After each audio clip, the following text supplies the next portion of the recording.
So this clip has been doing the rounds on social media lately, and there are various versions of it. It's from Eli Sekbak's ES News YouTube channel. And in fact, I think he's got several versions of this interview on his channel. But anyways, you could see from the title, it's Robert Garcia, Anthony Joshua's new trainer, saying that he thinks Deontay Wilder would beat AJ easy.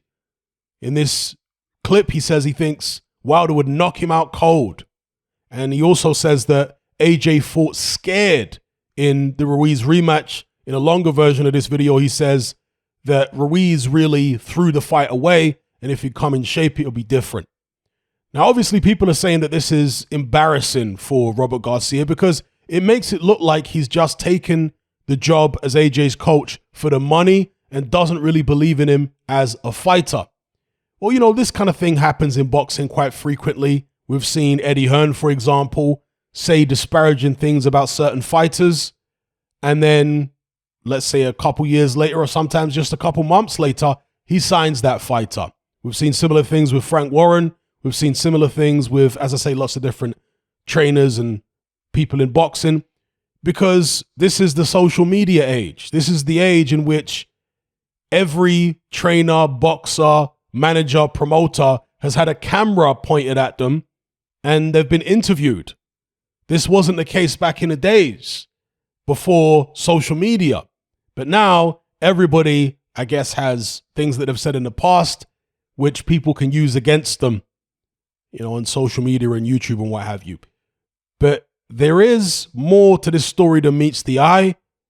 It isn't as simple as people are making it out, because in this interview here, which is from a year earlier, September 2018, Robert Garcia was saying that he would pick AJ to beat Deontay Wilder, saying that AJ's got better skills, has fought at a better level, etc.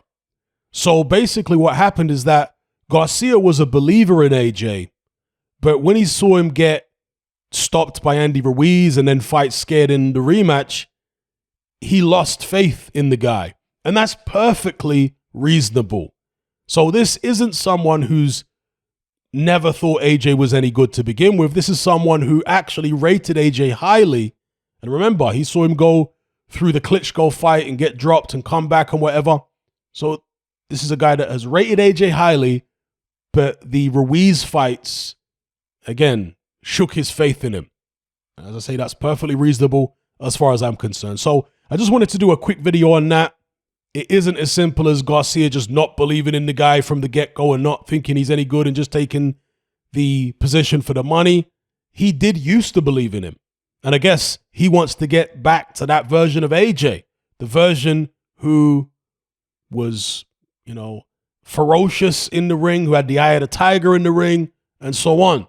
And perhaps he's been frank about AJ behind the scenes. Perhaps he's told him, look, you've lost something since, you know, the old times when you were beating Klitschko and knocking out Dylan White and Dominic Brazil. You don't have what you had back then. And we need to rekindle that fire. We need to get, maybe he's been very honest about it. I have seen certain interviews where Robert Garcia has been talking about, again, focusing on AJ's mindset above all else. It's not just about technical things and, you know, all that kind of stuff. It's about his mindset. And he thinks that maybe AJ has had a bit too much financial success and is a bit too comfortable in life and has potentially lost a bit of hunger. He said words to that effect. Anyway, you guys let me know what you think about all this in the comments below.